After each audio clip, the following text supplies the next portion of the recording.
everybody.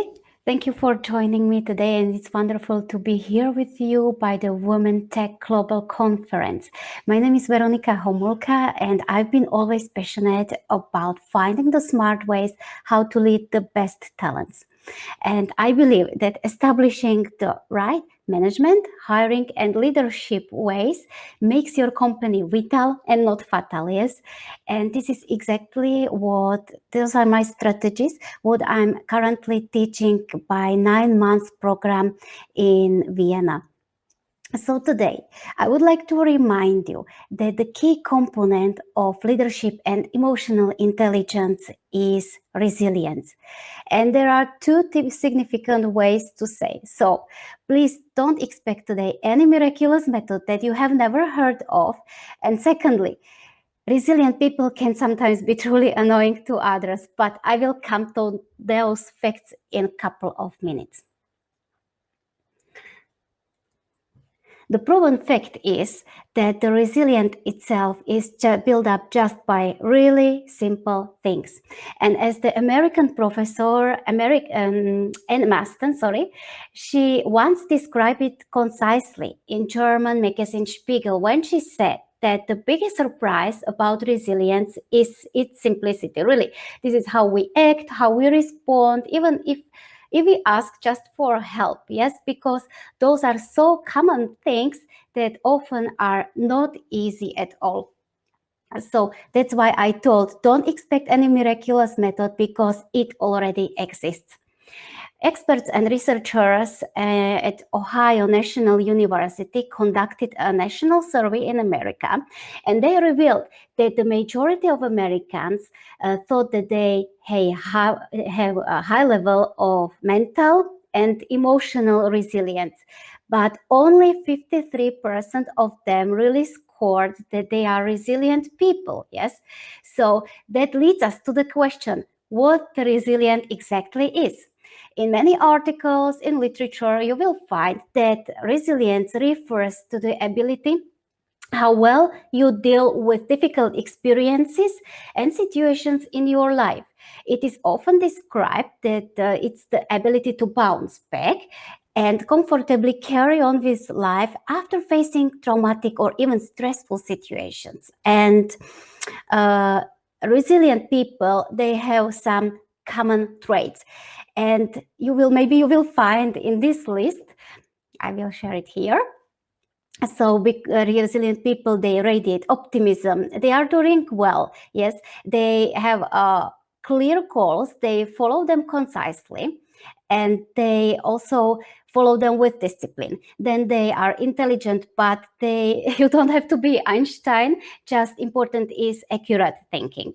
And also they are very empathic and listen to others. And maybe it's jump one question into your head, it meaning that are they no numb? But I will reply, they are by no means numb, yes? They just form negative feelings such as sadness, anger, guilt, and shame into positive feelings, and they transform them into positive solutions faster than other people.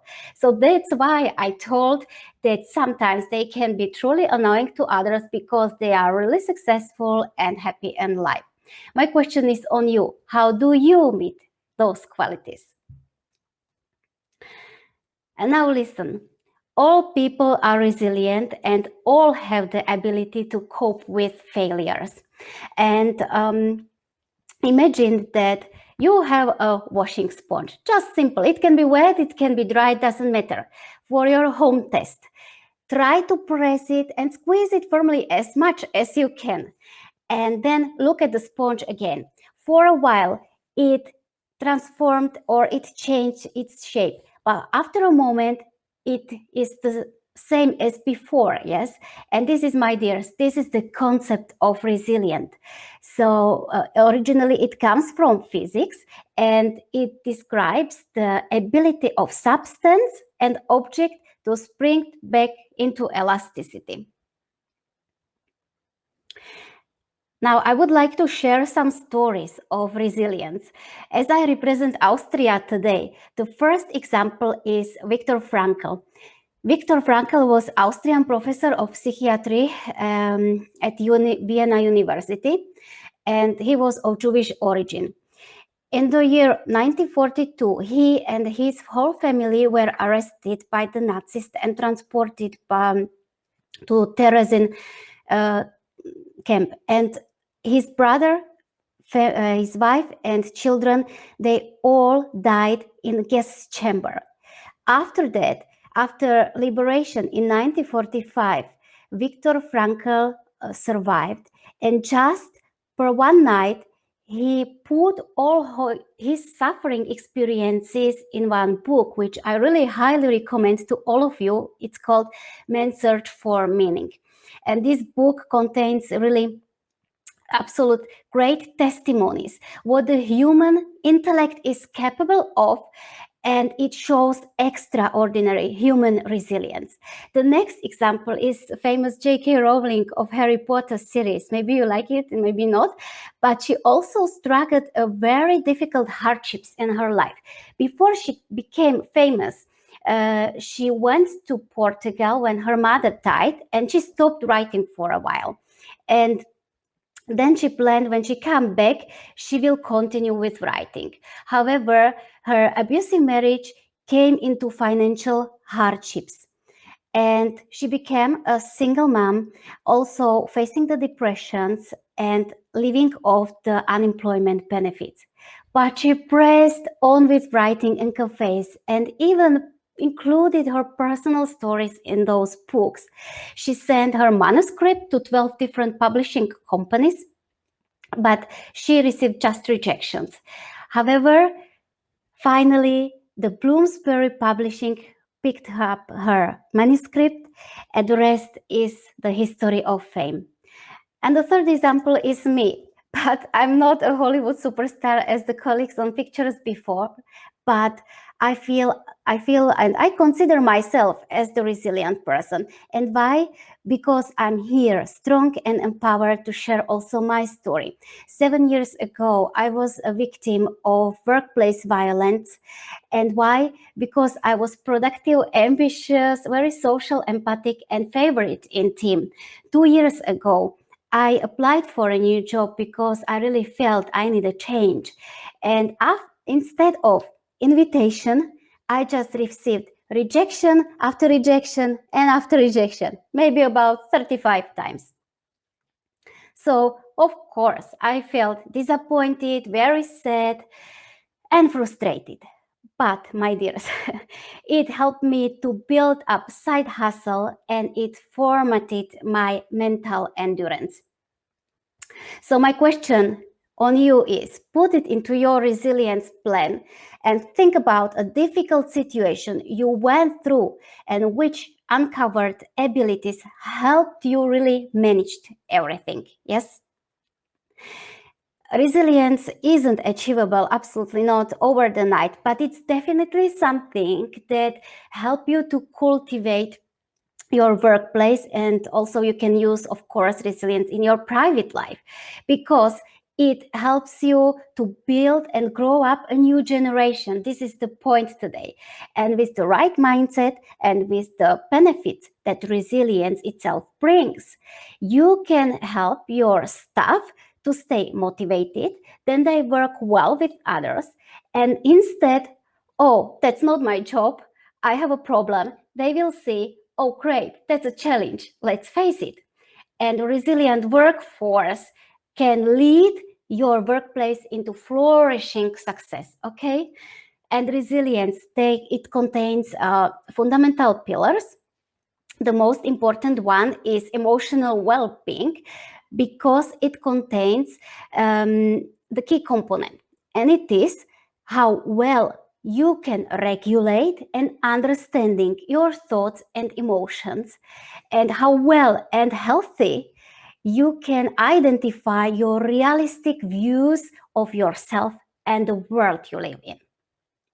And all those pillars are interlinked, and each of them contains the separate building blocks or subcategories which you have to develop to strengthen the resilience as a whole.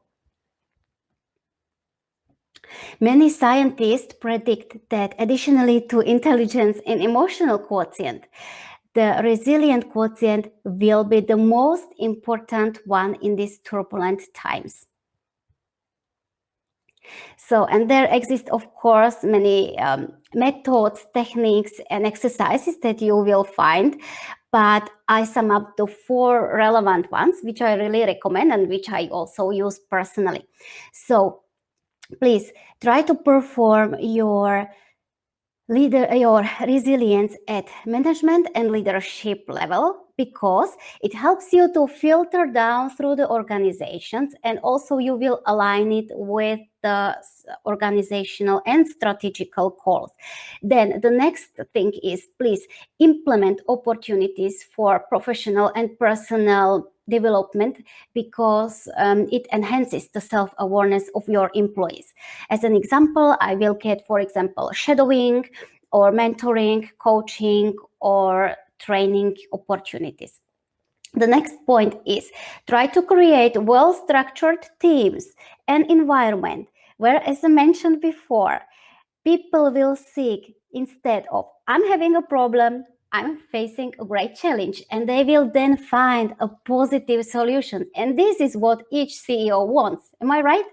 So the last point of the 4th tip is, try to gain a competitive edge, because when you enable your team or people in your organization to adapt to change quickly, they will find new ways of thinking. Then your department and organization as a whole will head ahead of curve, and you will gain a competitive advantage. At the to finalize my talk, I would like to share this great quote with you. Please take it home and always remember on it. Yes. And always remind it, really. I mean it seriously. Because the oak fought the wind and was broken, but the willow bent when it must, and it survived. Thank you for your attention, and I'm happy to connect with you all the time.